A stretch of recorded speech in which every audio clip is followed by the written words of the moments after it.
Friends, कैसे हैं आप लोग। तो आज हम लोग शुरू करने जा रहे हैं घटना चक्र का। जिस तरह से जीके का आप लोगों का चल रहा था, कंपलसरी पोर्शन चल रहा था सेट्स, उसी तरह से आप साइंस के चलेंगे। ठीक है, इसके टोटल 6 सेट्स हैं और आप लोगों के कमेंट्स बहुत आ रहे थे, बहुत दिनों से आप लोग कह रहे थे, इसलिए हम लोगों ने ये अपनी सीरीज़ शुरू की है, जिसमें एकता त्रिपाठी, आशीष कुमार, शिवानी कश्यप और शीबा। ठीक है, तो इन लोगों की वजह से हम लोग ये सीरीज़ शुरू कर रहे हैं। आप लोगों से ये कहना था कि आप लोग इसको तो देखिए, साथ में जो यूपी टेट के प्रीवियस पेपर हैं, यानी कि साइंस और ईवीएस दोनों को ज़रूर देखिए। और उसके बाद जब आप ये जो टो है इसको सॉल्व करेंगे तो आप लोगों को ज़्यादा अच्छे से समझ पाएंगे इस चीज़ को। और या तो आप लोग ये कर सकते हैं कि हम लोगों ने जो यूपी टेट के सारे प्रीवियस पेपर हैं उन सबको ये किया, कंपाइल कर दिया मास्टर वीडियो के फॉर्म में। तो आप लोग मास्टर वीडियो को धीरे धीरे देख सकते हैं, साइंस की भी और ईवीएस की भी। ठीक है, तो बिना टाइम वेस्ट किए हम लोग अपने टॉपिक पे आगे बढ़ते हैं। हम लोग करने जा रहे हैं घटना चक्र प्रैक्टिस पेपर साइंस सेट 1। तो चलते हैं। इसमें आपके जो साइंस और मैथ्स का पोर्शन है उसमें टोटल 100 क्वेश्चन हैं, लेकिन हम लोग सिर्फ साइंस करने जा रहे हैं तो उसमें क्या करेंगे, 50 क्वेश्चन कवर करेंगे। ठीक है, तो स्टार्ट करते हैं हम अपने फर्स्ट क्वेश्चन से। चंद्रमा के धरातल पर दो व्यक्ति एक दूसरे की बात नहीं सुन सकते क्योंकि चंद्रमा पर उनके कान जो होते हैं वो काम करना बंद कर देते हैं। चंद्रमा पर वायुमंडल नहीं है। चंद्रमा पर वे विशेष प्रकार के अंतरिक्ष सूट पहने रहते हैं। चंद्रमा पर ध्वनि बहुत ही मंद गति से चलती है। तो देखिए, जो अपनी अर्थ है वो इसीलिए स्पेशल प्लैनेट है क्योंकि उसमें क्या है, एटमॉस्फेयर है। ठीक है, लेकिन जो मून है उसमें क्या है, आपका वायुमंडल नहीं है। यहाँ पे एटमॉस्फेयर ना होने की वजह से यहाँ पे खड़े दो व्यक्ति या दो पर्सन आपस में एक दूसरे की बात नहीं सुन पाते, क्योंकि जो ध्वनि तरंगे यानी कि जो साउंड वेव्स होती हैं वो क्या होती हैं, मैकेनिकल वेव्स होती हैं। ठीक है, मैकेनिकल। और मैकेनिकल वेव्स बिना मीडियम के ट्रांसफ़र नहीं होती। जब मीडियम होगा तो वो ट्रांसफ़र करेंगी, अदरवाइज़ वो ट्रांसफ़र नहीं होंगी एक पर्सन से दूसरे पर्सन। तो यहाँ एटमॉस्फेयर ना होने की वजह से, यानी कि वायुमंडल ना होने की वजह से, यहाँ पर एक पर्सन अपनी बात दूसरे पर्सन को कह नहीं पाएगा, कहेगा भी तो वो सुन नहीं पाएगा। ठीक है, तो इस तरह से कह तो लेगा लेकिन वो सुन नहीं पाएगा।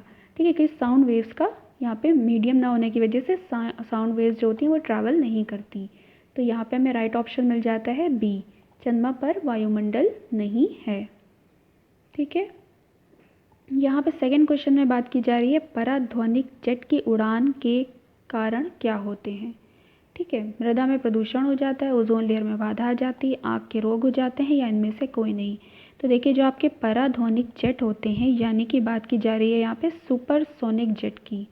ठीक है, इसको लिख लेते हैं सुपरसोनिक जेट प्लेन्स। ठीक है, तो जो सुपरसोनिक जेट प्लेन्स होते हैं उनसे होता एक्चुअल में क्या है कि जो उनका फ्यूल होता है, तो फ्यूल में उसमें नाइट्रोजन के ऑक्साइड्स के बहुत सारे होते हैं, ऑक्साइड्स होते हैं, जिनकी वजह से जो लेयर होती है ओजोन लेयर, उसमें प्रॉब्लम आती है। ठीक है, वो कहीं ना कहीं उसको नुकसान पहुंचता है। तो उसका रीज़न ये हुआ ओजोन लेयर में बाधा आ जाना। अब थोड़ा सा यहाँ पे हम डिटेल में जानेंगे कि ये सुपर जो सोनिक हो जेट्स हैं तो ये और कितने टाइप्स के होते हैं और इनकी डिटेल थोड़ी सी देख लेते हैं, क्योंकि ये बहुत इंपॉर्टेंट है। सिर्फ इसी एग्ज़ाम्स के लिए नहीं, और भी अदर एग्ज़ाम्स के लिए, या आपके जो अब आगे क्वेश्चंस आ सकते हैं तो उससे और रिलेटेड आ सकते हैं। ठीक है, तो ये समझ लीजिए, अभी हमने बात की थी सुपरसोनिक। इससे जो कम स्पीड के होते हैं वो होते हैं सबसोनिक। ठीक है, सबसोनिक, सुपरसोनिक और फिर थर्ड होता है हाइपरसोनिक। ठीक है, अब ये कौन से होते हैं, ये सब प्लेन्स किस तरह के होते हैं। तो देखिए, जो सबसोनिक होते हैं वो पैसेंजर प्लेन होते हैं जिसमें हम लोग ट्रैवल करते हैं, उनकी बहुत ज़्यादा स्पीड नहीं होती। जो सुपरसोनिक होते हैं वो फाइटर प्लेन्स होते हैं। ठीक है, और जो हाइपरसोनिक होते हैं वो रॉकेट या मिसाइल के लिए यूज़ किए जाते हैं। ठीक है, तो ये डिपेंड करता है, इसकी यूनिट होती है मैक, MACH। इसको कहते हैं मैक नंबर। ठीक है, तो इनकी स्पीड को इसी से कंपेयर किया जाता है, लेकिन पहले जान लेंगे कि हम मैक नंबर निकालते कैसे हैं। तो मैक नंबर निकालने का फॉर्मूला होता है स्पीड ऑफ द प्लेन। ठीक है, यानी कि हमें किसकी स्पीड देखना है, प्लेन की, और speed of the sound in air. ठीक है, हमें दो चीज़ें देखना है, speed of the sound in air और स्पीड ऑफ द प्लेन। ठीक है, इसको जब डिवाइड करते हैं तो जो वैल्यू आती है वो कहलाती है मैक नंबर, वो कहलाती है उसकी उस स्पीड से वो चीज़ चलती है। ठीक है, तो अब मैक नंबर से इसको कंपेयर कैसे करते हैं, तो देखिए इसके लिए ये है कि जो सब सोनिक होते हैं, सबसोनिक प्लेन्स होते हैं उनका मैक नंबर से वो 1 मैक नंबर से कम उनका नंबर आता है, ठीक है। यानी कि उनकी स्पीड इतनी कम है, यानी कि इनका जो ये रेशियो है वही तो इनका मैक नंबर हुआ, तो जो इनका रेशियो आता है वो 1 से कम होता है, तो वो किस तरह के प्लेन्स कहलाते हैं, सबसोनिक। और जब 2 मैक नंबर हो या 2 से ज़्यादा लेकिन 5 से कम मैक नंबर रहता है, ठीक है, 2 या 2 से ज़्यादा यानी कि मोर देन 2, ठीक है, और बिलो 5, ठीक है, तब वो किस तरह के प्लेन्स कहलाते हैं, सुपरसोनिक प्लेन्स, जो कि फाइटर प्लेन्स होते हैं। और अगर हम बात करें हाइपरसोनिक की, तो उनके जो मैक नंबर होता है वो मोर देन 5 होता है, 5 से ज़्यादा होगा लेकिन 9 से कम होगा, ठीक है। तो इसको हम कंपेयर करते हैं मैक नंबर से, और मैक नंबर निकालते कैसे हैं, पता है हमें, वेलोसिटी या speed of the plane upon speed of the sound in air, ठीक है, इस तरह से हम निकालते हैं। तो यहाँ पे मैक नंबर की बहुत ज़्यादा इंपॉर्टेंस होती है, कभी भी पूछ सकते हैं, तो आप लोग ध्यान रखिएगा। तो हमने यहाँ पे क्या पढ़े, प्लेन 3 तरह के पढ़े जेट, एक पढ़ा सबसोनिक, इसको आप लोग नोट कर लीजिए, ये बहुत इंपॉर्टेंट है। सबसोनिक प्लेन, फिर है सुपरसोनिक प्लेन, और फिर है हाइपरसोनिक प्लेन। ये हम लोग नॉर्मल पैसेंजर्स के लिए यूज़ होते हैं, और ये जो होते हैं ये फाइटर प्लेन होते हैं, और ये मिसाइल और रॉकेट्स के लिए यूज़ होते हैं, ठीक है। चलते हैं अपने नेक्स्ट क्वेश्चन की तरफ। थर्ड, कोहरे में निम्नलिखित में से कौन सा कोलाइडी तंत्र अभिव्यक्त होता है, गैस में द्रव, द्रव में गैस, गैस में ठोस और द्रव में द्रव। तो ये तो सीधा निकाल देते हैं कि ना द्रव में द्रव है और ना गैस में ठोस है, ठीक है। तो यहाँ पे अगर एक्चुअल में हम देखें तो हो जाता है आपका कि जो आपका जो ये कोहरा है, जैसे कि ये आप सारी चीज़ें जो पढ़ेंगे वो पढ़ेंगे कि इनमें 2 चीज़ें इन्वॉल्व होती हैं, मतलब कहने का है कि 2 स्टेट इन्वॉल्व होती हैं, जैसे यहाँ पे 2-2 में दिखाई जा रही हैं, ठीक है। तो सीधा हमारा कोहरा एक्चुअल में क्या होता है कि गैस होती है, जो भी हमारा एटमॉस्फेयर है, वायुमंडल है, तो वहाँ पे बहुत सारी गैसेस हैं, भाई ऑक्सीजन हो गई, नाइट्रोजन हो गई, और डिफरेंट बहुत सारी गैसेस हैं। उन गैसों में जब द्रव आके जुड़ता है यानी कि लिक्विड, ठीक है, तब जाके वो बन जाता है हमारा कोहरा। या हम एक्चुअल में लिक्विड ये आता कहाँ से, तो ये हमारे जो एटमॉस्फेयर में ह्यूमिडिटी होती है, यानी कि ह्यूमिडिटी को कहते हैं आर्द्रता हिंदी में, ठीक है। तो जो ह्यूमिडिटी होती है उसकी वजह से गैसेस के ऊपर जब ये ह्यूमिडिटी आती है तो वो दोनों मिलकर क्या बन जाते हैं, एक तरह का कोहरा बन जाता है, ठीक है। जिससे क्या होता है, हम लोगों को प्रॉपरली विजन नहीं होता, दिखता नहीं है हम लोगों को। और आप लोग ध्यान देंगे कि जहाँ पर रिवर होती है, ठीक है, जैसे अगर हम लखनऊ की बात करें तो गोमती रिवर जो है, आप उसके ऊपर देखेंगे कि बहुत ज़्यादा कोहरा होता है, एक साइड से दूसरे साइड दिखता ही नहीं है। तो इसका रीज़न यही होता है, जो भी वाटर बॉडीज़ होती हैं वो क्या करती हैं, ऑब्वियसली वहाँ पे ह्यूमिडिटी ज़्यादा होगी, जब ह्यूमिडिटी ज़्यादा होगी, ठीक है, यानी कि वेपर्स ज़्यादा होंगे वहाँ पे, जब वेपर्स ज़्यादा होंगे तो वो गैसेस से आपस में मिलकर और वहाँ पे लेयर्स को डेवलप कर लेंगी। तो इसलिए वहाँ पर जो कोहरा होता है वो ज़्यादा होता है in compare to water bodies में ज़्यादा होगा, और इसके अलावा जो जगह होगी वहाँ पे कोहरा होगा लेकिन कम होगा, ठीक है। तो आप लोग इसमें फर्स्ट ऑप्शन हमारा यहाँ पे सही होता है कि गैस में क्या हो जाता है, द्रव, ये याद रखिएगा।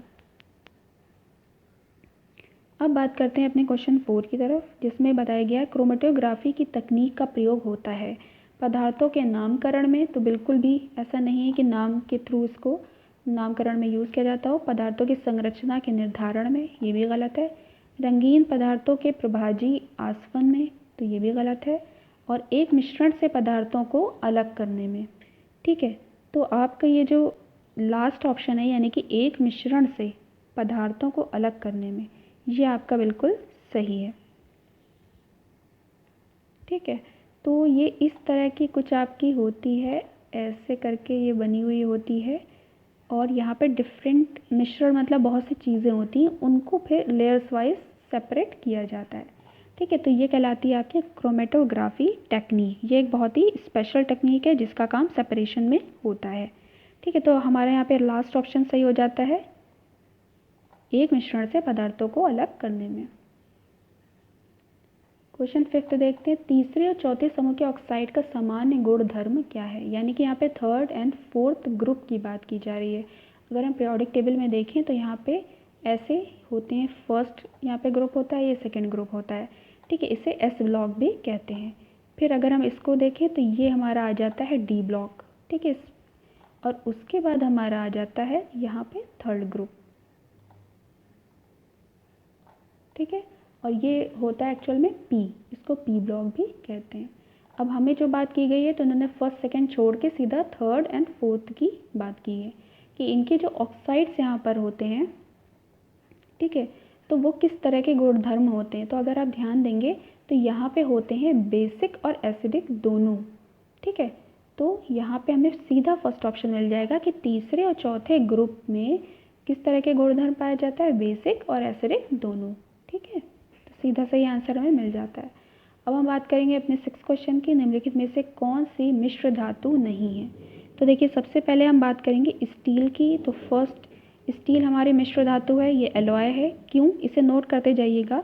जो स्टील होती है उसमें होता है आपका आयरन, ठीक है, कुछ परसेंट इसमें कार्बन भी होता है, मैग्नीज, ठीक है। और मैग्नीज के साथ साथ और भी चीज़ें होती हैं जैसे कि सिलिकॉन हो गया या फॉस्फोरस, सल्फर एंड ऑक्सीजन, सबका कॉम्बिनेशन होता है स्टील, ठीक है। तो इसीलिए इसको क्या कहेंगे, मिश्र धातु है। अब यहाँ पे पीतल की बात करें तो पीतल को इंग्लिश में कहते हैं ब्रास, ठीक है। तो ब्रास जो होता है वो कॉम्बिनेशन होता है दो चीज़ों का, एक होती है कॉपर और दूसरा होता है जिंक, यानी कि ये भी एक मिश्र धातु है। अब फोर्थ की बात करें तो ब्रॉन्ज है। तो ब्रॉन्ज आपका होता है कॉपर और टिन, ठीक है। जैसे कि हिस्ट्री में ब्रॉन्ज एज चलती है, ठीक है, तो उसमें इसीलिए क्योंकि कॉपर को टिन के साथ मिला के ब्रॉन्ज मेटल तैयार किया जाता है, एलॉय तैयार किया जाता है, जिसे कहा जाता था ब्रॉन्ज एज भी उस टाइम पे कही जाती थी। तो ये बहुत अर्ली, सबसे पहली मेटल हमारी कॉपर डेवलप हुई थी, सबसे पहले हमें मिली थी ये, तो सबसे एंशिएंट कहा जाएगा इसको। तो कॉपर और टिन जब मिलते हैं तो ब्रॉन्ज बनता है, और जब कॉपर और जिंक मिलते हैं तो ब्रास यानी कि पीतल बनता है, ठीक है। अब बात करें तांबा, तो तांबा अकेला है, ये सिर्फ एक मेटल है, ठीक है। तो सीधी सी ये हमारा लास्ट ऑप्शन सही हो जाता है कि इन्होंने पूछा है कि इसमें से मिश्र धातु नहीं है। स्टील भी मिश्र धातु है यानी कि एलॉय है, ब्रास या पीतल भी एलॉय है, ब्रॉन्ज भी एलॉय है, लेकिन तांबा एलॉय नहीं है, ये एक मेटल है फ्री स्टेट में जो रहती है, कॉपर, ठीक है। अब हम आगे अपने नेक्स्ट क्वेश्चन पे चलते हैं, क्वेश्चन 7। क्वेश्चन 7 में बात की गई जस्तेदार लोहे की चादरें जंग से बची रहती हैं क्योंकि उनमें निम्नलिखित की परत विद्यमान होती है। जस्तेदार लोहे मतलब यहाँ पे बात की जा रही है कि कोई भी वेसल हम लें अगर लोहे की, और उसमें अगर जस्ते की पॉलिश कर दें तो वो जंग से बच जाती है, क्योंकि जो लोहे की बनी हुई चीज़ें होती हैं उनमें एक ऑक्सीडेशन होने की वजह से जंग लग जाता है, ठीक है। आयरन का क्या हो जाता है, ऑक्सीडेशन हो जाता है एयर की प्रेजेंस में, और वो चेंज हो जाते हैं अपने ऑक्साइड्स में, जिसकी वजह से ये जंग लग जाता है। तो जंग ना लगे इसके लिए इसमें जस्ते की पॉलिश की जाती है। तो यहाँ पे पूछा जा रहा है कि वो क्योंकि उसमें क्या विद्यमान रहता है। तो ऑप्शन में पहले दिया है सीसा यानी कि लेड, तो लेड तो नहीं होता, ये ऑप्शन रिमूव कर देंगे। फिर बात करेंगे क्रोमियम, तो क्रोमियम बिल्कुल भी नहीं होता। फिर है यशद और फिर है बंग। तो देखिए ये आपका जस्ते को ही यशद कहा जाता है, इसीलिए आपका सीधा आंसर हो जाएगा सी। आगे हमें देखने की ज़रूरत नहीं, क्योंकि यहाँ पे यही बात की गई है जस्तेदार लोहे यानी कि जस्ता, जस्ते को ही यशद कहा जाता है। यशद टर्म आपको नहीं पता होगा तो इसको ध्यान में रखिएगा। और ये एक्चुअल में क्या है, जिंक। इसलिए जब भी क्वेश्चन पेपर आए तो उसमें हिंदी के साथ साथ इंग्लिश पे भी नज़र डालिए, क्योंकि अगर आपको यशद नहीं पता होगा तो उधर आपको जिंक ऑप्शन में मिल जाएगा और आप सही टिक कर देंगे, ठीक है। अब ये प्रोसेस क्या कहलाती है, जब लोहे के ऊपर इसकी पॉलिश की जाती है जिंक की तो उसको कहते हैं गैल्वेनाइजेशन, ठीक है, गैल्वेनाइजेशन। और ये बहुत एक इम्पॉर्टेंट प्रोसेस होती है, ठीक है। इलेक्ट्रोलाइटिक सेल्स की हेल्प से इसको किया जाता है। अब अपनी बात करेंगे क्वेश्चन 8 की। इसमें कहा गया है निम्नलिखित में से किसने भारी पानी, ठीक है, यानी कि भारी जल की खोज की। तो इसमें हमें राइट ऑप्शन मिलते हैं H.C. उरे। H.C. उरे ने आपकी जो वाटर होता है यानी कि भारी जल होता है D2O, उसकी इन्होंने खोज की थी, और इसके लिए इनको 1934 में केमिस्ट्री के लिए नोबेल प्राइज़ भी मिला, ठीक है। क्योंकि जो भारी जल होता है उसका काम होता है कि वो क्या कर देते हैं, जो न्यूट्रॉन्स होते हैं, न्यूक्लियर रिएक्टर एक्चुअल में होता है। न्यूक्लियर रिएक्टर आप लोग जानते ही होंगे क्या होता है, ठीक है। जो न्यूक्लियर रिएक्टर होता है उसमें न्यूट्रॉन्स की जो स्पीड होती है, ठीक है, उनको स्लो करने के लिए होते हैं, ठीक ठीक है, तो वो उसको एक तरह से कूलेंट की तरह काम करता है, उनको ठंडा करने में, या प्रोसेस स्लो हो जाती है जिसकी वजह से। ठीक है, बहुत डिटेल नहीं करेंगे, तो इसको आप लोग समझ जाएं कि इन्होंने किसने की, एच.सी. यूरे ने की, और इनको इसके लिए नोबेल प्राइज़ मिला 1934 में केमिस्ट्री के लिए, केमिस्ट्री के एरिया में। बात करेंगे 9 क्वेश्चन की, कौन सी गैस नोबेल गैस कहलाती है। तो आप लोगों को पता होगा, जो हम लोग की पीरियोडिक टेबल होती है केमिस्ट्री में, तो उसमें इस तरह से ग्रुप्स एंड पीरियड्स में ये अरेंज होते हैं। तो जो आपके यहाँ पे लास्ट में जो एक ग्रुप होता है, ठीक है, उसमें रखी गई हैं आपकी नोबेल गैसेस। ठीक है, जो नोबेल गैसेस होती हैं वो, अब इनमें से पूछा है कि कौन सी इसमें से नोबेल गैस है, तो फर्स्ट है हाइड्रोजन, फिर है आपकी ऑक्सीजन, फिर है आपकी CO2, और फिर आपकी है हीलियम। ठीक है, तो हीलियम आपका राइट ऑप्शन है, क्योंकि ये लास्ट जो है इनर्ट ग्रुप कहलाता है। ठीक है, पूरा ये एक ग्रुप दे दिया गया है इसके लिए पर्सनली, कि सिर्फ इसमें इनर्ट गैसेस रहती हैं, ये रिएक्शन नहीं करती। ठीक है, तो हीलियम, जिसमें कि हीलियम आपकी सबसे ऊपर रखी होती है। हीलियम हो गया, आपकी आर्गन हो गई, helium, neon, argon, krypton, xenon, radon. ठीक है, तो ये लाइन से आपकी यहाँ पर रखी गई हैं इस तरह से। ठीक है, अनरिएक्टिव गैसेस कहलाती हैं, लेकिन जब आगे डिस्कवरी होती गई तो फिर देखा गया कि ये रिएक्ट भी कर रही हैं। ठीक है, आगे देखते हैं अपने क्वेश्चन 10 को। निम्नलिखित में से कौन सा हास्य गैस यानी कि लाफिंग गैस के रूप में प्रयुक्त होता है। तो ये आपका ऑप्शन है नाइट्रस ऑक्साइड, ये आपका फर्स्ट ही ऑप्शन यहाँ पे सही हो जाएगा। ठीक है, N2O, N2O आपकी कौन सी गैस होती है, लाफिंग गैस होती है। यहाँ पे ये आगे जो ऑप्शन दिए हैं ये अलग दिए हैं, नाइट्रोजन डाइऑक्साइड वगैरह, और ये नाइट्रोजन के और ऑक्साइड्स दिए गए हैं, तो आपके राइट होता है नाइट्रस ऑक्साइड, यानी कि N2O लाफिंग गैस है। क्वेश्चन 11 देखते हैं, निम्नलिखित में से किसमें संवहन होता है। तो सबसे पहले समझेंगे कि एक्चुअल में संवहन होता क्या है। तो हम तीनों चीज़ें समझ लेते हैं, या दो चीज़ें समझ लेते हैं यहाँ पे, कंडक्शन और कन्वेक्शन, यानी कि हिंदी में कहते हैं चालन, और ये हो गई कन्वेक्शन का मतलब संवहन। ठीक है, तो इसका एग्जांपल अगर आप देखें, तो जैसे कि अगर हम हाथ में कोई भी आयरन रॉड ले लेते हैं, या कोई भी रॉड ले लेते हैं, मेटल ले लेते हैं, और गैस पे एक तरफ फ्लेम है और ये हम लोग ने रॉड ले ली, तो यहाँ पे जब फ्लेम है तो ये गर्मी इसको एक एंड से दूसरे एंड धीरे धीरे पहुँचती है। ठीक है, यानी कि यहाँ पे एक इलेक्ट्रॉन दूसरे इलेक्ट्रॉन को, दूसरा इलेक्ट्रॉन तीसरे इलेक्ट्रॉन को ट्रांसफ़र करता है। तो धीमे धीमे हमारी मेटल रखी एक तरफ फ्लेम के नीचे, लेकिन धीरे धीरे ये गर्म होते होते यहाँ तक पहुँच जाता है। इसको कहते हैं कंडक्शन। ठीक है, ये क्या होता है, सॉलिड्स में होता है। ठीक है, यानी कि ठोसों में होता है। अब बात करेंगे तो कन्वेक्शन की अगर बात करें, तो ये ठोस और द्रव दोनों में होता है, यानी कि ये लिक्विड और गैसेस है ना, दोनों में होता है। कैसे होता है इसमें एक्चुअल का, इसमें सही एग्जांपल लें तो जैसे आप कोई भी आप चाय बनाने के लिए वाटर बॉईल करती हैं, तो क्या होता है कि धीरे धीरे यहाँ के जो आपके जो मॉलिक्यूल्स होते हैं इसमें वाटर के, वो धीरे धीरे उठने लगते हैं। ठीक है, नीचे अगर हम फ्लेम गर्म करते रहेंगे इसको, तो धीमे धीमे ये चेंज होते रहते हैं, तो यहाँ पे मूवमेंट होता है, तो यहाँ पे ये अपनी स्टेट चेंज कर करके यहाँ पे आने लगते हैं। ठीक है, तो इसको कहते हैं कन्वेक्शन। ठीक है, अगर हम एक्चुअल में माइक्रोस्कोप से देखें तो यहाँ पे जो ये गर्म होता जाएगा हमारा मॉलिक्यूल, ये इसको ट्रांसफ़र करते करते ऐसे हीट, और ये जब इतने गर्म हो जाएंगे तो यहाँ से निकल जाएंगे। ठीक है, ऐसे पूरी प्रोसेस होती रहेगी, तो ये कहलाती है कन्वेक्शन। या अगर हम इसका और गैसेस स्टेट में और भी ले सकते हैं, जैसे कि हमारा वो होता है डिओज वगैरह हैं या परफ्यूम है, तो वो भी उसका एक एग्जाम्पल कह सकते हैं। तो कन्वेक्शन का मतलब है कि एक उससे चेंज होना, मॉलिक्यूल्स का चेंज होना, तो वो सिर्फ द्रवों में ही नहीं, गैसों में भी होता है। ठीक है, तो ये दोनों एग्जाम्पल हो गए संवहन के। ठीक है, अब बात करते हैं अपने 12th क्वेश्चन की, बर्फ़ के को बुरादे में पैक क्यों किया जाता है। बर्फ़ को, यानी कि बर्फ़ हमारी एक रखी हुई है और उसको कह रहे हैं कि ये बुरादे से पैक क्यों की जाती है। ठीक है, तो बुरादा बर्फ़ से चिपकता नहीं है इसलिए, तो बेकार का ऑप्शन है। बुरादा ऊष्मा का कुचालक होता है, बिल्कुल, क्योंकि देखिए हमारे केमिस्ट्री के अंदर अगर हम देखें तो कंडक्शन की बहुत इंपॉर्टेंस होती है कि इलेक्ट्रॉन्स क्या कंडक्ट कर रहे हैं, क्या कंडक्ट नहीं कर रहे हैं। बात हीट की है, चाहे हीट की हो चाहे वो करंट की हो। ठीक है, तो यहाँ पे बात की जा रही है कि दो तरह की चीज़ें होती हैं, मेटल्स होते हैं जो कि बहुत ही गुड कंडक्टर होते हैं, अच्छे सुचालक होते हैं, और कुछ चीज़ें होती हैं जो कुचालक होती हैं, यानी कि इंसुलेटर्स होती हैं, जैसे कि वुड हो गई, लकड़ी हो गई, या प्लास्टिक हो गई, ये सब क्या होते हैं, इंसुलेटर होते हैं। तो जो बुरादा है वो बहुत ही अच्छा ऊष्मा का कुचालक होता है। ठीक है। अब अगर हम बर्फ़ ये रखी हुई है और अगर हम इस पर बुरादा डाल देंगे, इसको पूरा कवर कर देंगे, तो बाहर से आने वाली जो हीट है वो इसको क्या करेगा, आगे कंडक्ट नहीं करेगा। अभी हम लोग ने पीछे पढ़ा था ना कंडक्शन, तो बुरादा क्योंकि क्या है, कुछ अलग है, बैड कंडक्टर या इंसुलेटर है, तो वो इसको ट्रांसफ़र नहीं करेगा अंदर गर्मी को।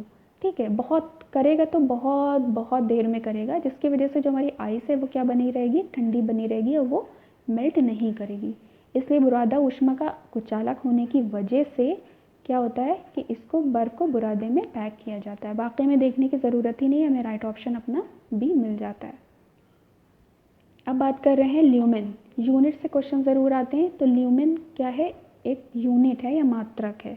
तो वो किसका मात्रक है, ज्योति फ्लक्स का, प्रदीप्ति घनत्व का, ध्वनि तीव्रता का या चमक का। ठीक है, तो ये तो यहाँ से हटा देते हैं, सीधा हमें ऑप्शन मिल जाता है ज्योति फ्लक्स का। ठीक है, इंग्लिश में कहेंगे तो ल्यूमिनस। ठीक है, तो ये ज्योति फ्लक्स का मात्रक होता है ल्यूमेन, याद रखिएगा आप लोग। अब बात करेंगे ऑप्शन क्वेश्चन 14 की, अवतल लेंस। ठीक है, दो तरह के लेंसेज वो हमने पढ़ते हैं, एक होते हैं कॉनकेव और एक होता है कॉन्वेक्स। ठीक है, कॉनकेव और कॉन्वेक्स। ये ऐसे कॉनकेव देखने में ऐसा दिखता है और जो कॉन्वेक्स होता है वो ऐसा दिखता है। कॉनकेव कॉन्वेक्स उल्टा हो गया ये।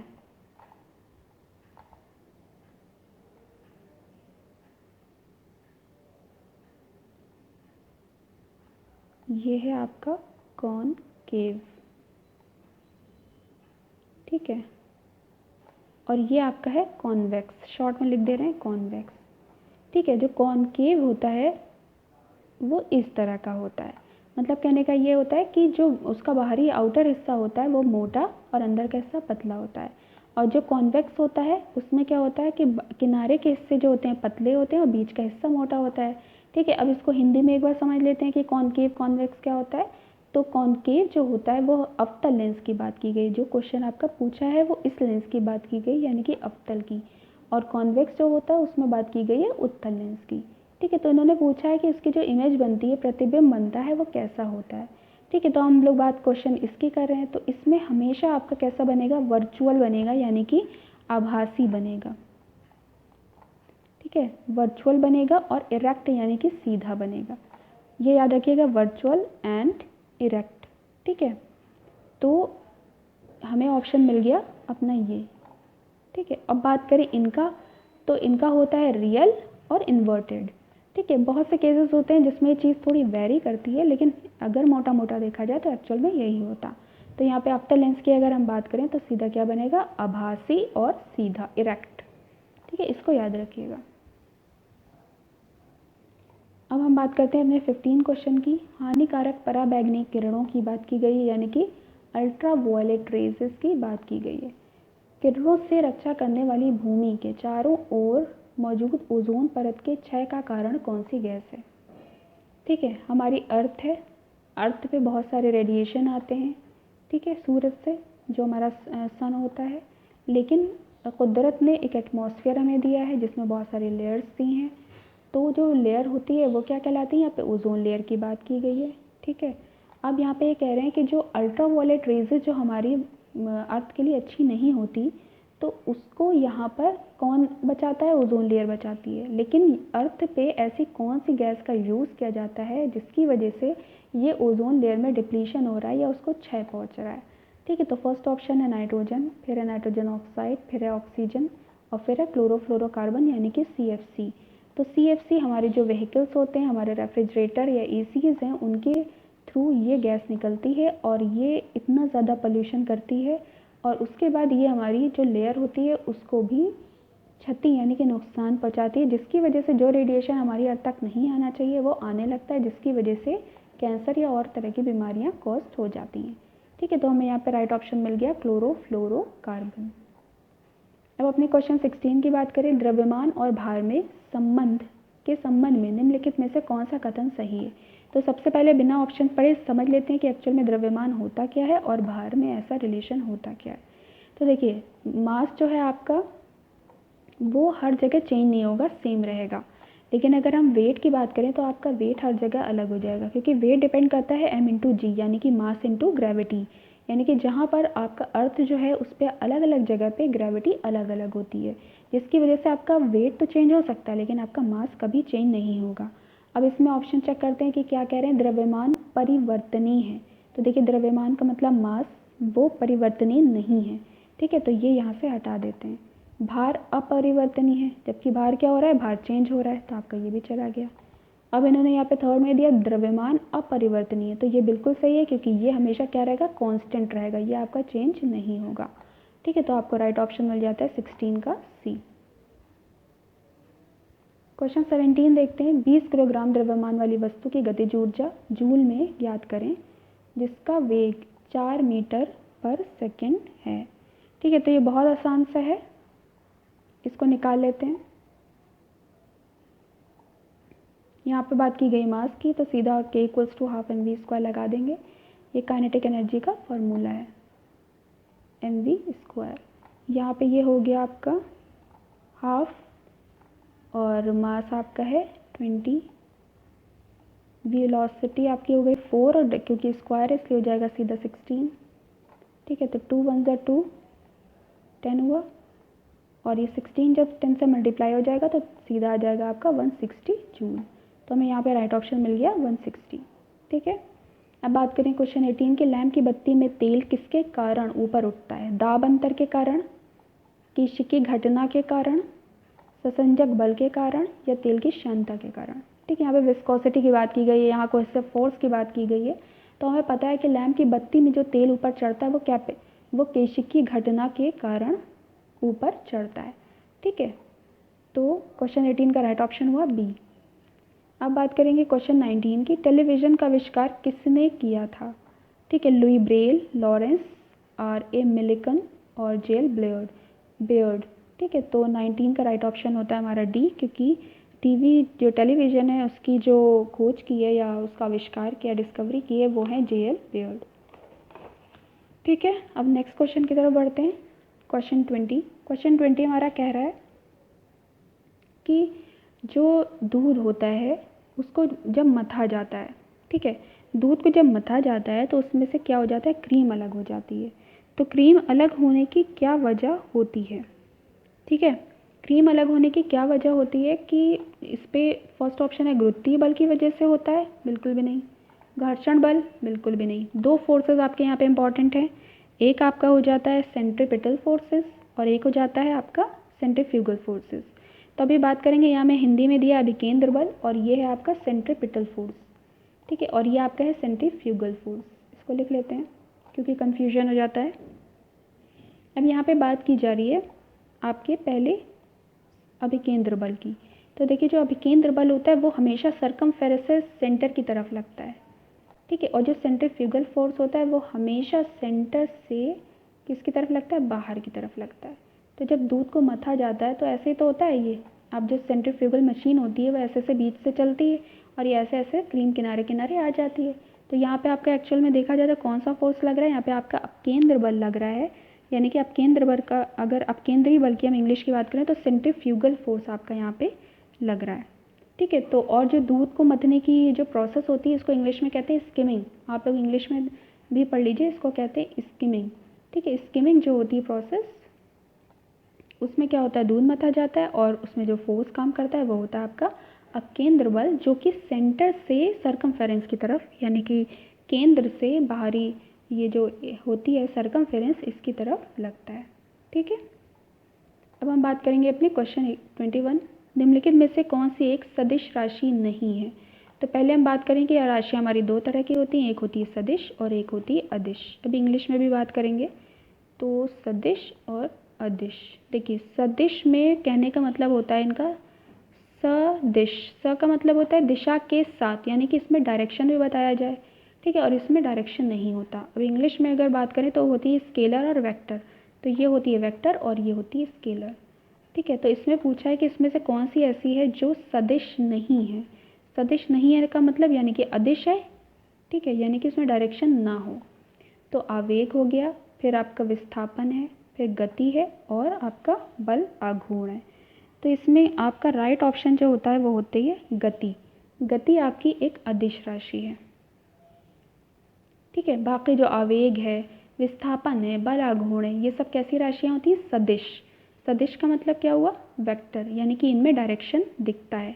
इसमें भी डायरेक्शन होता है, डिस्प्लेसमेंट में भी डायरेक्शन होता है, और ये टॉर्क है आपका बल आघूर्ण, इसमें भी डायरेक्शन होता है, लेकिन गति में यानी कि स्पीड में डायरेक्शन नहीं होता। ठीक है, अब बात करेंगे हम लोग क्वेश्चन 22 की। निम्नलिखित में से कौन सा चंद्रमा के गुरुत्वाकर्षण के बारे में सही है? पहला ऑप्शन देख लेते हैं। देखिए यहाँ पे बात की जा रही है, दो लोगों की ही कंपेयर किया जाएगा, अर्थ की यानी कि पृथ्वी का और चंद्रमा का। तो फर्स्ट ऑप्शन देखें तो चंद्रमा का गुरुत्वाकर्षण और पृथ्वी का गुरुत्वाकर्षण की बात की गई है। फिर चंद्रमा और मंगल, तो इसे पहले ही रिमूव कर देंगे क्योंकि यहाँ मंगल की बात नहीं की गई है। और मंगल देखिए हमें दो ऑप्शन में दिख रहा है, तो ये तो यहीं से रिमूव हो गए। अब बात हो रही है कि गुरुत्वाकर्षण की दोनों की बात है, तो यहाँ पे एक में दिया है 1/6 और एक में दिया है 1/8, तो ये भी यहाँ से रिमूव हो जाता है क्योंकि जो इन लोगों में रिलेशन है वो 1/6 होता है, ना कि 1/8। यानी कि ये दिमाग में रहना चाहिए कि इन दोनों में जो भी रिलेशन है वो 1/6 है। ठीक है, ये बात हमें याद रखनी है। अब कितना इनमें रिलेशन है? तो चंद्रमा का गुरुत्वाकर्षण बराबर होता है पृथ्वी के गुरुत्वाकर्षण का 1/6। ठीक है, यानी कि अगर यहाँ पर 1 है, अगर यहाँ पे कोई चीज़ 1 है तो यहाँ पे जाके वो 6 हो जाएगी, यानी कि भारी हो जाएगी, क्योंकि वहाँ पे गुरुत्वाकर्षण बहुत ज़्यादा है। ठीक है, यहाँ पे अगर हम कंपेयर करें तो यहाँ पे किसको 1/6 किया जा रहा है? पृथ्वी को किया जा रहा है, यानी कि जो गुरुत्वाकर्षण ज़्यादा है वो किसका होगा? ठीक है, यहाँ पे एक्चुअल में अगर हम देखें तो यूनिट क्या है?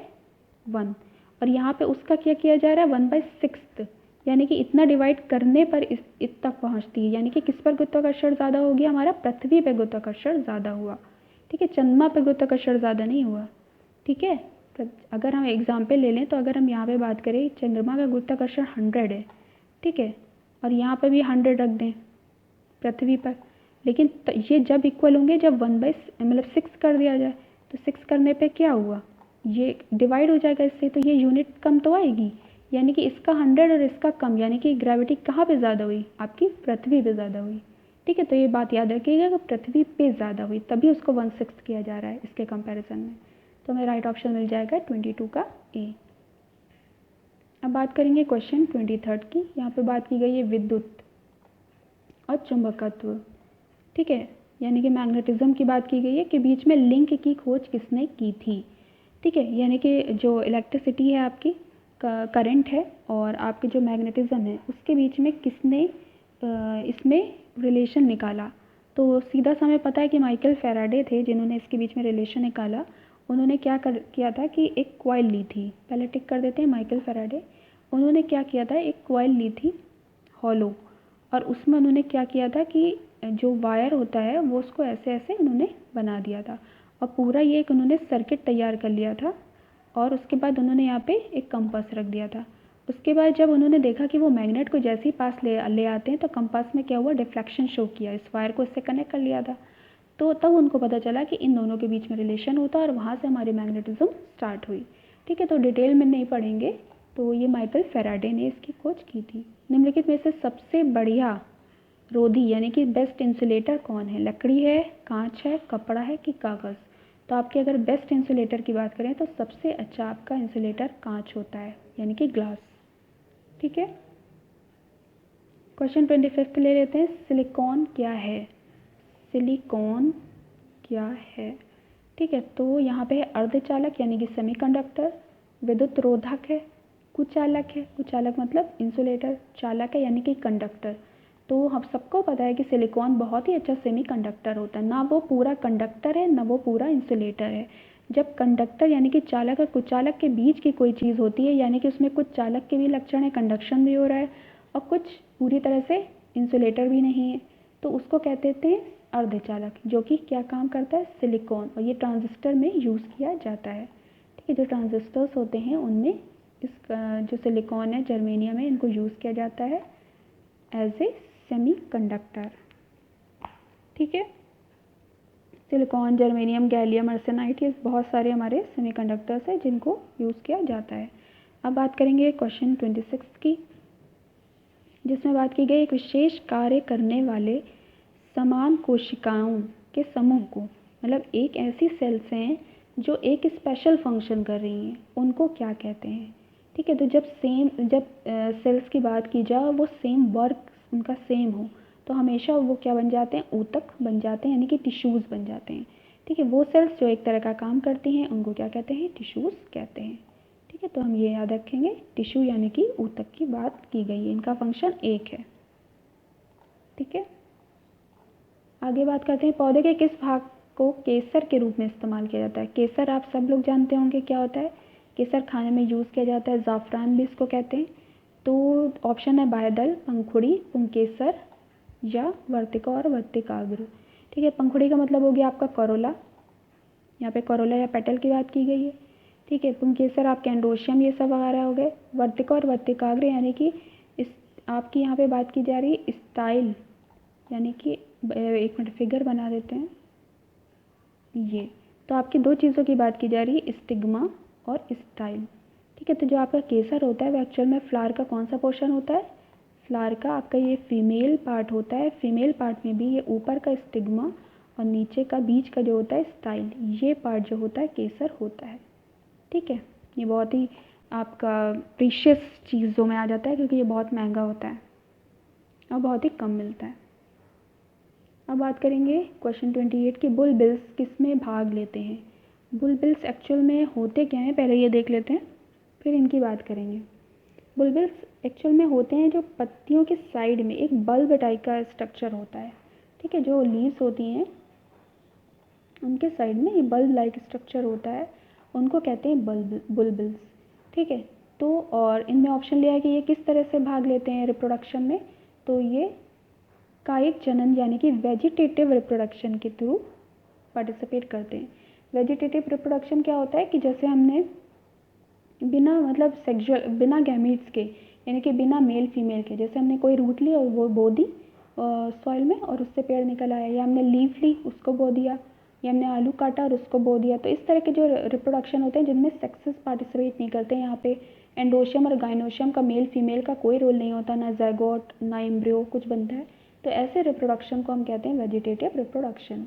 ठीक है, जो हमारा प्लांट है उसके वेजिटेटिव पोर्शन से एक्चुअल में हम कहें तो वेजिटेटिव पोर्शन से जो रिप्रोडक्शन होता है उसे वेजिटेटिव रिप्रोडक्शन कहते हैं, और जो सेक्सुअल पोर्शन से होता है यानी कि उनके पार्ट्स स्पेशल ऑर्गन से होता है तो वो कहलाता है आपका, क्या कहलाता है, सेक्सुअल रिप्रोडक्शन। ठीक है, उसमें मेल फीमेल गैमेट्स पार्टिसिपेट करते हैं, और ये जो इसका सेक्सुअल पोर्शन है वो क्या होता है, एक्चुअल में फ्लावर होता है मेनली। इसके लिए आप लोग रेफ़र कर सकते हैं NCERT क्लास 7 की, मैंने पढ़ाई है, उसमें ये पूरा चैप्टर अच्छे से एक्सप्लेन किया है। ठीक है, कुछ 6 के भी चैप्टर्स हैं और 7 में आपको ये बहुत अच्छे से मिल जाएगा। ठीक है, अब बात करते हैं क्वेश्चन 20। हाँ, आप लोग साइंस को पढ़ भी सकते हैं NCERT के थ्रू भी, तो इस चैनल पे पढ़ाया गया है। NCERT के क्लास 6 क्लास 7 सब है, और अगर आपको कोई स्पेशल चैप्टर आपको चाहिए हो तो आपके कहने पे भी वो पढ़ाया जाएगा। ठीक है, क्योंकि आप लोग हमारे लिए बहुत इंपॉर्टेंट है, आपकी चॉइस पे ही इसमें सारा काम होगा। ठीक है, तो कमेंट करिए और बताते रहिए कि आपको किस तरह का कंटेंट की ज़रूरत है। हम आपके बहुत अच्छे फ्रेंड हैं और आप लोगों को पूरा सपोर्ट करेंगे। ठीक है, ताकि आप लोग अच्छे से अच्छे पढ़ें और अच्छे से अच्छे एग्ज़ाम्स को निकालें बाहर। ठीक है, तो चलते हैं अपने आगे, बात करते हैं क्वेश्चन 29 पे। निम्नलिखित में से कौन सा पादप कीट बख्शी है। तो देखिए ये सीधे क्वेश्चन आपके NCERT से आ रहे हैं, एक ये है एक ये है, ये सब NCERT के क्वेश्चन हैं। जब आप पढ़ेंगे तो आपको समझ में आएगा। निम्नलिखित में से कौन सा पादप यानी कि प्लांट कीटभक्षी नहीं है, इंसेक्टिवोरस प्लांट नहीं है। ठीक है, तो घटपर्णी, नेपेंथीस, यूट्रिकुलेरिया, ड्रोसेरा, कस्केटा। ठीक है, तो जो कस्क्यूटा है आपका, ये कीटभक्षी यानी इंसेक्टिवोरस प्लांट नहीं है, बल्कि ये क्या है, पैरासाइट है, और इसको नॉर्मल लैंग्वेज में अमरबेल भी बोलते हैं। ठीक है, तो ये एक्चुअल में क्या है, पैरासाइट है। आपको ये भी NCERT क्लास में पढ़ाया गया है कि एक्चुअल में क्या होते हैं। क्लास 7 में ये आपके पढ़ेंगे, जो प्लांट चैप्टर है, शुरू के चैप्टर हैं 1st 2nd में आपको ये मिल जाएगा, तो उसमें बहुत अच्छे से इंसेक्टिवोरस प्लांट के बारे में बताया गया है। तो ये तीनों इंसेक्टिवोरस प्लांट हैं और ये कस्केटा जो है वो एक पैरासाइट है। ठीक है, क्वेश्चन 30 देखते हैं। जल बिंदुओं के रूप में जल की हानि क्या कहलाती है। ठीक है, आपको पता है कि प्लांट में जो उसके वाटर बैलेंस करने के लिए एक प्रोसेस होती है जिसको हम कहते हैं ट्रांसपिरेशन, जो कि लीव्स में होती है। ठीक है, इससे उसकी जो बॉडी होता है उसका टेम्परेचर मेंटेन होता है, और जो एक्स्ट्रा वाटर होता है वो भी निकलता है, वो वेपर के फॉर्म में होता है। लेकिन जब यहाँ पे बात की जा रही है कि ये जो वाटर है ये ड्रॉपलेट्स के फॉर्म में निकल रहा है, जल बिंदुओं के फॉर्म में निकल रहा है, तो वो क्या कहलाता है? ठीक है, श्रवण, वाष्पोत्सर्जन, बिंदु स्राव, स्राव या वाष्पीकरण। ठीक है, तो ये तो हो गया ट्रांसपिरेशन, और यहाँ पे ये बात कर रहे हैं, ये कह रहे हैं वेपोराइजेशन। ठीक है, तो ना तो ये ट्रांसपिरेशन है और ना ही ये वेपोराइजेशन है। एक्चुअल में ये क्या है? बिंदु स्राव यानी कि गटेशन है। ठीक है, इस प्रोसेस को हम क्या कहते हैं? गटेशन। और ये अगर देखा जाए तो इनका एग्जाम्पल्स क्या हैं अच्छे? आपके जो ग्रास होती है यानी कि घास, और टमाटर, इसमें आप उसको देखने को मिलेगा। ठीक है, बिंदु स्राव या गटेशन कहलाता है। ठीक है, तो क्वेश्चन 30 का हमारा राइट ऑप्शन हो जाता है गटेशन। अब बात करते हैं अपने क्वेश्चन 31 को। प्रकाश वोल्टी सेल होते हैं, यानी कि फोटोवोल्टिक सेल की बात की गई है, तो फोटोवोल्टिक सेल। ठीक है, फोटो मीन्स लाइट होता है, वोल्टेक आपको पता ही है। ठीक है, तो फोटोवोल्टिक सेल का मेन काम होता है, वो एक्चुअल में होते हैं सोलर सेल। ठीक है, वो सोलर सेल्स होते हैं और उनका काम होता है कि सन से लाइट को लें और किस में चेंज कर दें? इलेक्ट्रिकल एनर्जी में उसको चेंज कर दें, या ठीक है, तो इसको कहते हैं, यहाँ पे फोटोवोल्टिक सेल क्या है? सोलर सेल हैं, ना कि मोलर सेल है, ना कि थर्मल सेल है, और ना कि सल्फर सेल है। अब बात करते हैं अपने क्वेश्चन 32 की। भारत का प्रथम परमाणु ऊर्जा केंद्र, ठीक है, PARC है, तारापुर परमाणु ऊर्जा केंद्र है, नरोरा परमाणु ऊर्जा केंद्र है, या इनमें से कोई नहीं? तो आपका अगर प्रथम देखा जाए तो ये तारापुर परमाणु ऊर्जा केंद्र है, जो कि आपका महाराष्ट्र में है। ये आपका फर्स्ट एटॉमिक एनर्जी सेंटर है। ठीक है, महाराष्ट्र में है ये तारापुर। क्वेश्चन 33 देखते हैं। पृथ्वी के चारों ओर गैसों के समूह, जो हमारी अर्थ है उसके चारों तरफ जो गैसेज है उनको क्या कहते हैं? उनको वायुमंडल या एटमॉस्फेयर कहते हैं। 34 ग्रीन पीस इंटरनेशनल का मुख्यालय अवस्थित है, तो ये कहाँ अवस्थित है? एम्स्टर्डम में। ये बहुत यूपी टेट के आप अगर प्रीवियस क्वेश्चन देखें उसके साइंस के और ईवीएस के, तो आपको उसमें ये बहुत इजी क्वेश्चन मिल जाएंगे सीधे सीधे। निम्नलिखित में से पारिस्थितिकी तंत्र का कौन सा एक जीवी संगठक नहीं है? तो बात करें जो इकोसिस्टम होता है उसमें दो तरह के कंपोनेंट होते हैं। ठीक है, एक होते हैं बायोटिक और एक होते हैं अबायोटिक। नाम ही से पता चल रहा है बायोटिक जिसमें मतलब जीवन है, और अबायोटिक जिसमें जीवन नहीं है। तो यहाँ पे ये कहा है कि जीवी संगठक नहीं, यानी कि अबायोटिक की बात की जा रही है। वायु, जीवाणु, वनस्पति और जानवर, एनिमल बायोटिक हो गए, वनस्पति प्लांट्स बायोटिक हो गए, जीवाणु यानी कि बैक्टीरिया बायोटिक हो गया, लेकिन जो एयर हवा है वो अबायोटिक हो गया। तो इसका राइट ऑप्शन हो गया वायु। यहाँ पे संगठक नहीं है, ये याद रखिएगा। ठीक है, 36 क्वेश्चन। ट्रैफिक सिग्नल में लाल प्रकाश का प्रयुक्त होता है, यानी कि रेड लाइट का यूज़ होता है, क्योंकि रीज़न क्या है? तो पहले हम लोग पढ़ लेते हैं थोड़ा सा। यहाँ पे हम बात करेंगे विबग्योर की। ठीक है, तो विबग्योर हमारे लिए बहुत इंपॉर्टेंट है, ये सारे कलर्स हमारे लिए बहुत इंपॉर्टेंट हैं। लेकिन अगर हम वेव लेंथ की बात करें तो वेव लेंथ सबसे ज़्यादा हमारी रेड की होती है। ठीक है, और ऑब्वियसली सबसे कम वॉलेट की होगी। ठीक है, मैं आपको एक इसका रेड का बताऊंगी, आप लोग अपने आप वॉलेट को उससे उल्टा कर लीजिएगा, रेसिप्रोकल या उल्टा कर लीजिएगा। तो विबग्योर की अगर हम बात करते हैं तो रेड की वेवलेंथ सबसे ज़्यादा होती है, तो वॉलेट की सबसे कम होगी। ठीक है, अब बात करें स्कैटरिंग की, तो स्कैटरिंग आपके रेड की सबसे कम स्कैटरिंग होती है रेड में। दो चीज़ें। अब यहाँ पे इन्होंने बात की कि हम ट्रैफिक सिग्नल में रेड लाइट को क्यों यूज़ करते हैं, तो देखिए इनकी वेव लेंथ इतनी ज़्यादा होती है। वेव लेंथ आप लोग जानते होंगे, ठीक है, कि एक उससे ये कंपेयर किया जाता है कि ये उसकी वेव लेंथ कहलाती है। ठीक है, इन पीक से ये उसकी वेव लेंथ है, तो ये इसकी इतनी ज़्यादा होती है, इसलिए ये दूर भी होती है तो हमें ये क्लियरली दिखती है। ठीक है, इसलिए इसको यूज़ किया जाता है। तो सीधा सा इसकी तरंग दैर्ध्य की लंबाई सर्वाधिक होने की वजह से इसको यूज़ किया जाता है। यहाँ तक कि अगर वॉर जब पहले के टाइम पे होती थी, तो वॉर पहले के टाइम नहीं, अभी भी बात करें, जब वॉर होती है तो उसमें भी ये सिग्नल दिया जाता है। किससे? ये रेड लाइट को यूज़ किया जाता है, जिससे पता चलता है कि हमने वॉर स्टार्ट कर दी है।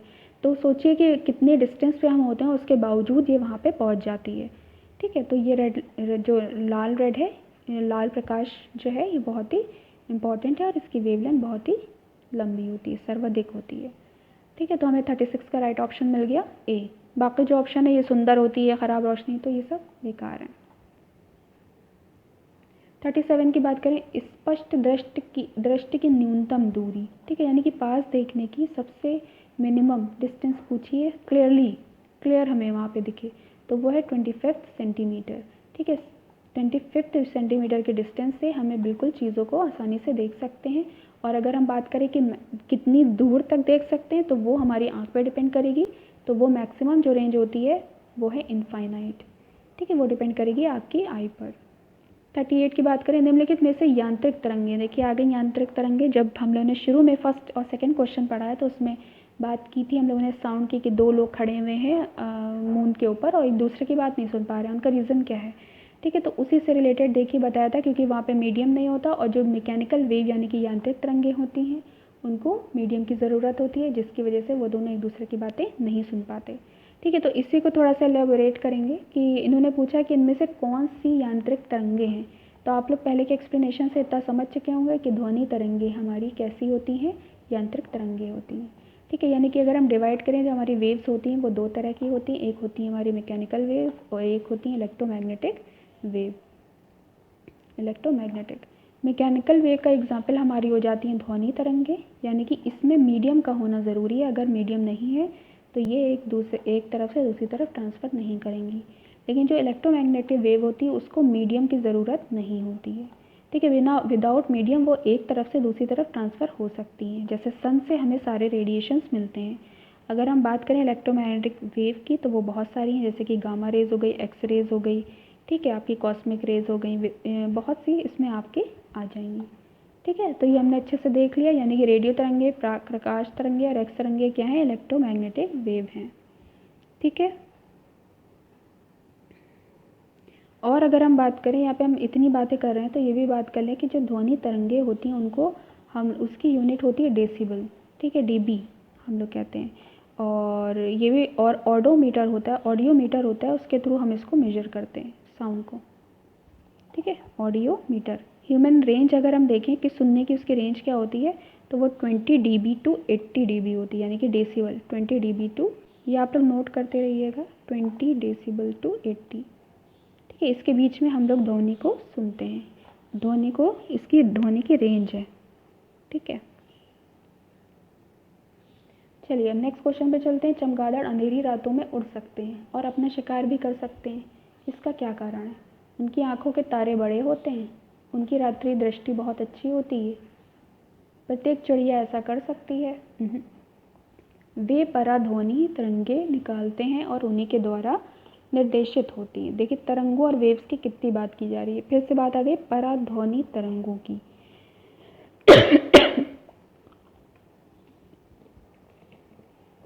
तो यहाँ पे बात की जा रही है पराध्वनि यानी कि अल्ट्रासोनिक वेव्स की। तो अब बात कर लेंगे थोड़ी सी साउंड वेव्स की।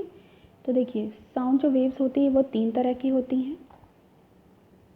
एक होती है ऑडिबल वेव्स जो कि हम सुनते हैं, ठीक है। दूसरी होती है इंफ्रासोनिक, शॉर्ट में लिख रहे हैं इंफ्रासोनिक वेव्स, और थर्ड आपकी है अल्ट्रासोनिक वेव्स, ठीक है। तो जो ऑडिबल वेव्स हैं उनकी रेंज होती है हमारी 20 हर्ट्ज से 20,000 हर्ट्ज, ठीक है, ये रेंज है हमारी सुनने की 20,000 हर्ट्ज, ठीक है। अब बात अगर हम करें इंफ्रासोनिक की तो वो हो गई लेस देन 20 हर्ट्ज, यानी कि इससे भी नीचे, यानी कि वो इंफ्रासोनिक वो होती है जो हम सुन नहीं पाते, जैसे कि जो स्नेक होता है जब वो क्रीपिंग यानी कि वो जब चलता है तो जो उसकी वॉइस होती है चलने की, जो रेंगने की उसकी आवाज़ है वो हम नहीं सुन पाते, जो कि 20 हर्ट्ज से नीचे होती है, ठीक है। तो वो इसका एग्जाम्पल हुआ इंफ्रासोनिक का। ये कौन सी हैं? ऑडिबल वेव्स, ये है इंफ्रासोनिक। ऑडिबल मतलब जो हम सुन सकते हैं। फिर बात हो गई इंफ्रासोनिक, और फिर आती है अल्ट्रासोनिक। तो अल्ट्रासोनिक की रेंज होती है मोर देन 20 हर्ट्ज, ठीक है, यानी कि सबसे अगर हम इसको बीच में रखें तो 20 हर्ट्ज से 20,000 हर्ट्ज ये है, इससे कम इंफ्रासोनिक होता है यानी कि 20 हर्ट्ज से बिलो, और 20,000 हर्ट्ज से ज़्यादा अल्ट्रासोनिक वेव्स होती हैं, ठीक है। तो ये एक्चुअली में मिलेंगी कैट, डॉग, बैट, ठीक है। और इसके बहुत से जो अल्ट्रासोनिक वेव्स होते हैं उनके बहुत से फ़ायदे होते हैं कि इनको सोनर में यूज़ किया जाता है या अल्ट्रासोनोग्राफी वगैरह में यूज़ किया जाता है, ठीक है। तो ये जो अल्ट्रासोनिक वेव्स होती हैं, जिस तरह रडार होता है कि वो अपनी वेव्स ट्रैवल करता है और वो डिटेक्ट करता चल जाता है, वैसे ही जो आपका चमगादड़ होता है वो पराध्वनि तरंगे यानी कि अल्ट्रासोनिक तरंगे निकालता है और डिटेक्ट करके जाता है कि यहाँ पे क्या चीज़ है क्या नहीं है। अगर हम रडार की बात करें तो रडार जो आपका होता है उसका फुल फॉर्म होता है reaction and ranging radio waves. ठीक है, तो ये आपका होता है रडार एक्चुअल में। तो इस जैसे ये डिटेक्ट करता है मिसाइल वगैरह को और रॉकेट्स को, उसी तरीके से ये जो आपकी चमगादड़ या बैट होते हैं ये अल्ट्रासोनिक वेव के थ्रू अपना रास्ता ढूंढ लेते हैं। इनकी ना तो बड़ी आँखें होती हैं ना कुछ और। ठीक है, अब बात करते हैं अपने क्वेश्चन 40 की तरफ। डायनेमो परिवर्तित कर देता है। डायनेमो का क्या काम है? ठीक है, तो डायनेमो का काम होता है, सीधी सी अगर हम बात करें तो डायनेमो का काम होता है कि वो मैकेनिकल एनर्जी से इलेक्ट्रिकल एनर्जी में चेंज करता है। ठीक है, यानी कि यांत्रिक ऊर्जा से विद्युत ऊर्जा में। इसके अलावा सिर्फ डायनेमो नहीं, आप यहाँ पे ये लिख लीजिएगा और नोट कर लीजिएगा, ये डायनेमो, टरबाइन और जनरेटर, ये तीनों का काम है यांत्रिक ऊर्जा को विद्युत ऊर्जा में बदलना, यानी कि मैकेनिकल एनर्जी को इलेक्ट्रिकल एनर्जी में चेंज करना। और ये कैसे होते हैं? एंटी क्लॉकवाइज इनका मूवमेंट होता है। ठीक है, और अगर हम इसके ऑपोजिट, क्योंकि डायनेमो और इलेक्ट्रिक मोटर ही बहुत पूछे जाते हैं, अगर हम यहाँ पे इलेक्ट्रिक मोटर की बात करें तो इलेक्ट्रिक मोटर जो होता है वो हमेशा इलेक्ट्रिकल एनर्जी को, इलेक्ट्रिक मोटर में क्या करते हैं, पहले हम स्विच ऑन करते हैं मोटर का, तो इलेक्ट्रिकल एनर्जी को चेंज कर देता है मैकेनिकल एनर्जी में और पानी वहाँ से निकल आता है। ठीक है, तो पहले हम स्विच ऑन करते हैं फिर पानी निकलता है। इससे हम समझ जाएंगे कि इलेक्ट्रिक मोटर का काम है कि इलेक्ट्रिकल एनर्जी को चेंज कर देना मैकेनिकल एनर्जी में। और डायनेमो, टरबाइन और जो जनरेटर्स होते हैं उनका क्या होता है? उल्टा होता है, mechanical energy to electrical energy. ठीक है, ये याद रखेंगे हम।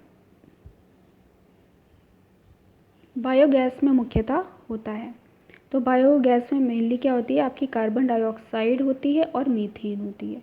ठीक है, तो ये सब नहीं होता है। उसमें क्या होता है कि जो आपका ऑर्गेनिक मैटर होता है उसकी ऑक्सीजन के एब्सेंस में रिएक्शन होती है। ठीक है, जब ऑक्सीडेशन इसका ऑक्सीजन के एब्सेंस में रिएक्शन होती है तो वो चेंज हो जाता है आपका कार्बन डाइऑक्साइड, मीथेन और भी चीज़ों में। ठीक है, तो मेनली अगर इसका कंटेंट देखें तो उसमें क्या होता है? कार्बन डाइऑक्साइड और मीथेन। जिस रूप में पौधे नाइट्रोजन प्राप्त करते हैं वह है, ठीक है, यानी कि जो पौधे होते हैं हमारे एटमॉस्फेयर में क्या होता है कि नाइट्रोजन है 78%। ठीक है, लेकिन जो पौधों को जिस फॉर्म में मिलते हैं वो क्या आपकी होती है? वो नाइट्रेट फॉर्म में उनको मिलता है।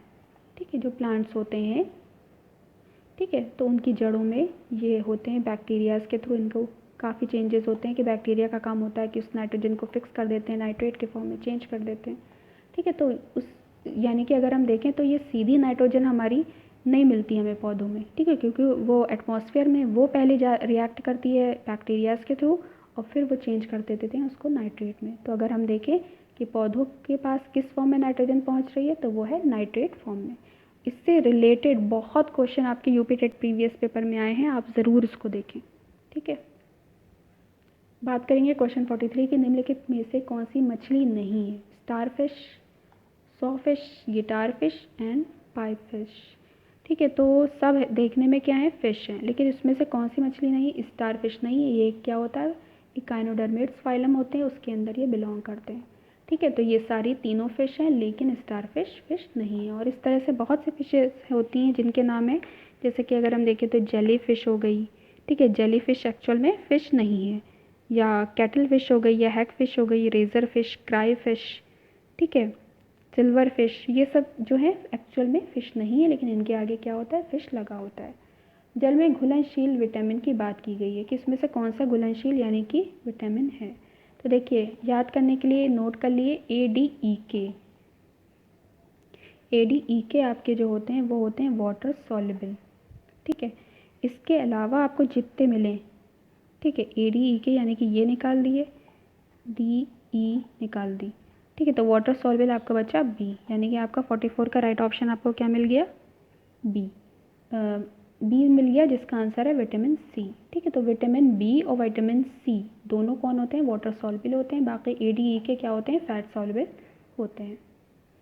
ये सब क्वेश्चन आए हुए हैं आप लोगों के। 45 की बात करें तो क्लोरोफिल निम्नलिखित में से कौन सा तत्व पाया जाता है?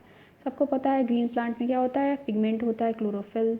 ठीक है, जिसमें एक्चुअल में जो मेटल होता है वो क्या होता है? मैग्नीशियम होता है। तो इसमें सीधा लगा देंगे मैग्नीशियम। वर्ल्ड हेल्थ ऑर्गेनाइजेशन का मुख्यालय कहाँ है? ये पूछा गया है। तो ये आपका जो है जेनेवा स्विट्ज़रलैंड में ये मुख्यालय आपका मिलेगा। 47 की बात करें कि हृदय का प्रतिस्थापन किसके द्वारा किया गया था, पहला यानी कि फर्स्ट ट्रांसप्लांट किसने किया था। ठीक है, तो हमें सारे ऑप्शन दिए गए हैं, doctor Christian Barnard, William Harvey. ठीक है, ये सारे ऑप्शन दिए गए हैं। तो सबसे पहले जो सर्जन थे तो वो आपके थे डॉक्टर क्रिश्चियन बर्नार्ड, इन्होंने सबसे पहला ट्रांसप्लांट किया था। पेसमेकर निम्नलिखित में से किस नाम से जाना जाता है, तो सबसे पहले समझ लेते हैं हार्ट को थोड़ा सा। ये हार्ट जो हमारा होता है ये 4 चैम्बर्ड हार्ट होता है। ठीक है, तो उसमें यहाँ पे ऐसे नोड होता है। ठीक है, और इस रीजन पे होता है एवी नोड। तो यहाँ पे इन्होंने पेस मेकर की बात की गई है। तो ये जो इसमें रिदमिक कॉन्ट्रैक्शन होता है हार्ट में, तो वो ऐसे नोड से एवी नोड की तरफ जाता है। तो यहाँ पे कौन सा नोड आएगा आपका, ऐसे नोड आएगा। तो 48 का राइट ऑप्शन आपका हो जाएगा ऐसे नोड। ठीक है, साइनो एट्रियल नोड, जो कि जिसको क्या कहा जाता है, पेस मेकर कहा जाता है। जब भी पेस मेकर लगता है तो यहीं पे लगता है, क्योंकि इसका काम होता है कि इसको रिदमिक कॉन्ट्रैक्शन देना। तो यहाँ से आपकी वेव्स यहाँ से ट्रांसफ़र होती हैं, लेकिन जब इसमें प्रॉब्लम हो जाती है तो वहाँ पे पेसमेकर लगा दिया जाता है, जो कि फिर इसका काम ये पेसमेकर करता है। तो इसलिए इसको क्या कहा जाता है, पेसमेकर भी कहा जाता है। 49, एक बीज के अंकुरण के लिए क्या क्या कंडीशंस होनी चाहिए, मिट्टी, पानी, ऑक्सीजन। पानी, उचित तापमान, ऑक्सीजन। उचित तापमान, ऑक्सीजन, कार्बन डाइऑक्साइड, तापमान, ऑक्सीजन, प्रकाश। ठीक है, तो देखिए सबसे ज़्यादा अगर बीज के लिए ज़रूरी है तो वो आपकी होती है, ठीक है, सबसे ज़्यादा ज़रूरी है पानी। ठीक है, और तापमान और ऑक्सीजन। तो अगर हम ऑप्शन देखें तो पानी, तापमान, ऑक्सीजन हमें ये मिल जाएगा, यानी कि water, temperature and oxygen. Light की ज़रूरत नहीं है, क्योंकि बीज जो होते हैं वो ज़मीन के अंदर होते हैं। ठीक है, तो उनके लिए पानी चाहिए, टेम्परेचर सही होना चाहिए और ऑक्सीजन होना चाहिए, तो वो डेवलप हो जाएंगे आगे। लास्ट ऑप्शन देखें तो पुदीने की बात की गई है कि पुदीना के किस भाग में तेल अधिकतम प्रतिशत मिलता है। अधिकतम परसेंट यानी कि मैक्सिमम परसेंटेज में जो ऑयल मिलता है पुदीने की, तो वो किस पोर्शन से मिलता है, तो वो एक्चुअल में है पत्ती, यानी कि जो उसकी लीव्स होती है उससे होता है। तो एक्चुअल में होता क्या है, इससे जो आपका ऑयल निकलता है यानी कि मेंथॉल ऑयल निकलता है, वो इस पत्ती का क्या किया जाता है, स्टीम डिस्टिलेशन किया जाता है, जिससे कि ये ऑयल निकल आता है। इसको मेंथॉल ऑयल कहते हैं। और अगर हम बात करें कि इसके साइंटिफिक नेम क्या है पुदीना का, तो वो है मेंथा एरवेंसिस। ठीक है, हमारे जो 50 क्वेश्चंस होते हैं यही ख़त्म होते हैं। अगर आपको कोई भी क्वेरी, कोई भी प्रॉब्लम हो तो आप कमेंट सेक्शन में कमेंट करके पूछ सकते हैं। ठीक है, तो हम लोग इसके बाद आपको नेक्स्ट सेट के साथ नेक्स्ट वीडियो में मिलते हैं। ठीक है, आप ऐसा इसमें भी ये करिएगा, प्रीवियस पेपर ज़रूर देख लीजिएगा, यूपी टेट के, सी टेट के भी कुछ डाल रखे हैं, वो भी इंपॉर्टेंट है, वो भी देख लीजिएगा। लेकिन पहले यूपी टेट का साइंस और ईवीएस देखिएगा। ठीक है, और इसके अलावा हमारी एनसीईआरटी सीरीज़ भी चल रही है, तो आप साइंस के लिए साइंस को भी रेफ़र कर सकते हैं, क्योंकि इसमें बहुत डिटेल में रिप्रोडक्शन की अगर बात करें तो वो बहुत अच्छे से बताया गया है, सब चीज़ें बहुत अच्छे से बताई गई हैं। तो आपके कंटेंट से रिलेटेड जो भी चैप्टर है आप उसे आराम से देख सकते हैं, या कोई भी क्वेरी हो सकती है तो आप पूछ सकते हैं। जैसे अब हमने इसमें बात की थी न्यूक्लियर रिएक्टर की, तो उसको बहुत डिटेल में नहीं लिया, रीज़न ये है कि वो टॉपिक वाइज हो जाता है। लेकिन अगर आपको पढ़ना हो तो आप कमेंट सेक्शन में मैसेज करेंगे तो आपको बिल्कुल एक वीडियो प्रोवाइड की जाएगी। ठीक है, थोड़ा सा टाइम लग जाता है लेकिन आपको दी ज़रूर जाएगी। ठीक है, okay, thank you so much.